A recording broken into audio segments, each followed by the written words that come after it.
ఈరోజు మనం చిరంజీవి గారి మొదట రిలీజ్ అయిన సినిమా ప్రాణం ఖరీదు గురించి మాట్లాడుకుందాం. చిరంజీవి మొదట నటించిన సినిమా పునాది రాళ్ళు. కానీ ఆయన రెండవ సినిమా అయిన ప్రాణం ఖరీదు బాక్సాఫీస్ వద్ద ముందుగా విడుదలైంది. ఈ చిత్రం 22 సెప్టెంబర్ 1978న విడుదలైంది. ఇది బ్లాక్ అండ్ వైట్ సినిమా. దర్శకత్వం వహించినది కె. వాసు, వ్రాసినవారు సిఎస్ రావు, నిర్మాత క్రాంతి కుమార్.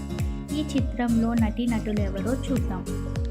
నరసింహగా చిరంజీవి, కనకయ్యగా రావు గోపాలరావు, కనకయ్య రెండవ భార్య సీతగా జయసుధ, సీత సోదరుడు బంగారంగా చలం, దేవుడిగా చంద్రమోహన్, దేవుడు సోదరి బంగారిగా రేష్మారాయ్, మున్సిఫ్ బుల్లబ్బాయిగా నూతన్ ప్రసాద్, చాకలి సుబ్బిగా రమాప్రభ, వెంకటలక్ష్మిగా మాధవి, ఇంకా కైకాల సత్యనారాయణ, జిస్ మోహన్ మిత్ర, ఎన్డి లక్ష్మీ జీవ, ఆర్ నారాయణ మూర్తి, కోట శ్రీనివాసరావు, కోట శంకర్రావు వంటి వారు కూడా నటించారు.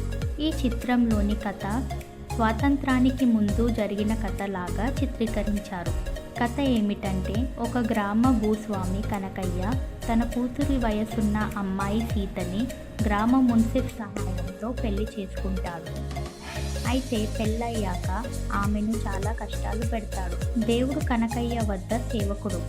అతను చెవిటి మరియు మూగవాడు.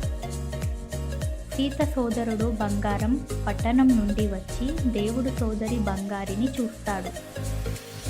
బంగారి కనకయ్య యొక్క మరొక సేవకుడు నరసింహ అంటే చిరంజీవితో ప్రేమలో ఉంటుంది. బంగారం బంగారిపై అత్యాచారం చేస్తాడు. సీత దేవుడిని ప్రేమిస్తుందని కనకయ్య అనుమానించి ఆవేశంతో ఒకరోజు వారిద్దరిని చంపేస్తాడు. కనకయ్యపై ప్రజలు తిరుగుబాటు చేసి చివరికి చంపేస్తారు. ఈ చిత్ర కథ. ఈ చిత్రం గురించి చిరంజీవి గారు ఒకరోజు ట్విట్టర్లో ట్వీట్ చేశారు. నా జీవితంలో ఆగస్ట్ 22కి ఎంత ప్రాముఖ్యత ఉందో సెప్టెంబర్ 22కి కూడా అంతే ప్రాముఖ్యత ఉంది. ఆగస్ట్ 22 నేను మంచిగా ప్రాణం పోసుకున్న రోజైతే సెప్టెంబర్ 22 నటుడిగా ప్రాణం పోసుకున్న రోజు. నా తొలి చిత్రం విడుదలైన రోజుగా ఆదరించి ఈ స్థాయికి చేర్చిన సినీ ప్రేక్షకులందరికీ, ముఖ్యంగా నా ప్రాణానికి ప్రాణమైన నా అభిమానులందరికీ ఈ సందర్భంగా మనస్ఫూర్తిగా కృతజ్ఞతలు తెలియజేసుకుంటున్నానని ట్వీట్ చేశారు.